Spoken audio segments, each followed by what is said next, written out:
Hi, I'm Nina Jurczynski reporting from Port Townsend, Washington. I'm here with Kaci Cronkhite, the director of the Wooden Boat Festival. So you've been doing this for 10 years, Kaci. I have, or this has been doing it to me for 10 years. Oh, no. So, yes, I'm thrilled. This is my 10th festival, so I've been doing it since 2002. And you remember the first festival that you did? I do, and there have been many changes since then. About halfway through, the port reconfigured the marina and strengthened all the docks. My first Wooden Boat Festival, there were so many people and boats that they were sinking the docks. So we started a new position in the volunteer corps called the Dock Masters. Now we still do the same thing by limiting the number of people on the docks, but we don't have to worry about them sinking. But in 10 years ago, that was the case. There were many piles that were, and there were piles and docks that would actually buck you off. Oh my gosh. So you said there's going to be a whole bunch of schools from all over the place coming and bringing kids here to this week. What's that about? Well, we offer kids, the school children, free admission, and we offer the teachers that are bringing them free admission. It's the first week of school, so it's not exactly the week that everybody's ready for a field trip yet. And some of the teachers have had hard times in the past getting the parent permissions, but increasingly more and more schools are doing that, and we have, I think, 5 or 6 schools so far that have sent us lists and are bringing over 25, 30 kids and their teachers from Whidbey Island, Gig Harbor, Jefferson County, I think from west of here as well. So we've got some fancy boat kid activities. We do. We have kids boat building. We also have on Saturday, we have original theater production called the North Star Stage. On Sunday, we have the Pirate Treasure Hunt for kids, and those are hugely popular. It's not uncommon that there'll be 200 or 300 kids dressed like pirates showing up on Sunday. And we have a motley crew that rows in and arguing down through the marina, and the kids have to meet them at the Jolly Roger and go dig treasure on the beach. So, but we also have kids boat building, and that's where hulls are built from beautiful woods that are remainders from Westport Shipyard Carpenter's shop, from their gorgeous mega yachts that are fashioned into small boats that people have been building here for 35 years, their first boat. So you'll see little 2-year-olds with their parents, and sometimes 3 and 4 generations now. What are cool activities for teenagers? Interestingly, we have a group of teens that are doing projects and doing work projects during the Wooden Boat Festival. There's a whole group of Sea Scouts that are involved with Memorial Bell Toll on Sunday morning, remembering people who have passed, and tolling 8 times, which is a naval and maritime tradition, to honor people who've died. We have kids rowing the water taxi and helping in our youth programs and taking people out sailing. We have a group of students from Jefferson Community School who are working on a plastics prevention project. So they're doing an assessment, helping us encourage people and make our systems so that people don't need to bring plastic water bottles. They can fill their own water bottles here at Festival. So we've got a multitude of things, but it's not all work. There's lots of play too.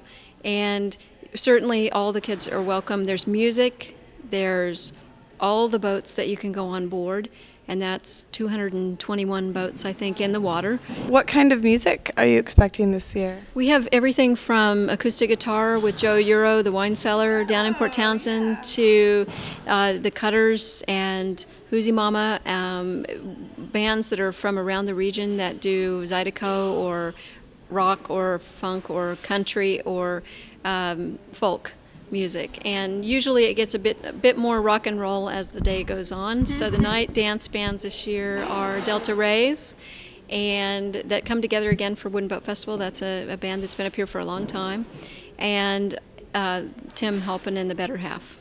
So a lot of people who help put this on are volunteers? Last year we had 513 volunteers. I'm not sure where we are with the count now, and as I was describing to you earlier, there are volunteers that aren't even listed on our volunteer list that are working in the cabinet shops making the North Star stage, or painting our boats, or preparing the kids' boat building halls. We have a huge contingent of folks that come down from British Columbia and Alberta. So Canadians are really very close to us. In the boating world, they're our cruising neighbors. So we have a lot of Canadians who come down and volunteer as well. So about 25% of the boats in the marina are from Canada. So you have sailed around the world one time. I did that. I did that with another woman as we taught women ocean passage making. About a third of the women were really trying to learn for themselves to single hand or sail as a strong boating partner with another person.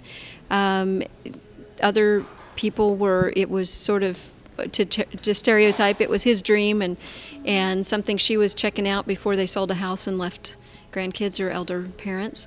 And so they really were testing out ocean passages to see if that was something they wanted to do. And the other group, the other third, was 50th birthdays, which I'm about to do, so I can understand how you'd want to just go and do something wild. But I did do that from 95 to 2001, and it was that led me to Port Townsend. And then within a few months of being here, I started working on Festival, and I've been doing it ever since. So since you've already sailed around the world, what are you going to do for your 50th birthday? Well, I am going to hop over to Denmark. I have a boat from Denmark, 1936 Danish Spitsgotter, called Pax or Pax, depending on how you pronounce it, where you're from. But I am planning a trip over there to work on, I'm working on a book about the boat, and I'll be doing research at the Royal Danish Yacht Club and with a researcher in northern, near Aarhus, and hopefully tying up some loose ends on her history, how she survived during Hitler's invasion of Denmark in the 30s and how she came to the United States. So that'll be a cool book. Yeah, that'll be awesome. One of the big things this year is we have 69 boats that have never been here before, or at least haven't been here since 2000 when we started recording it in databases.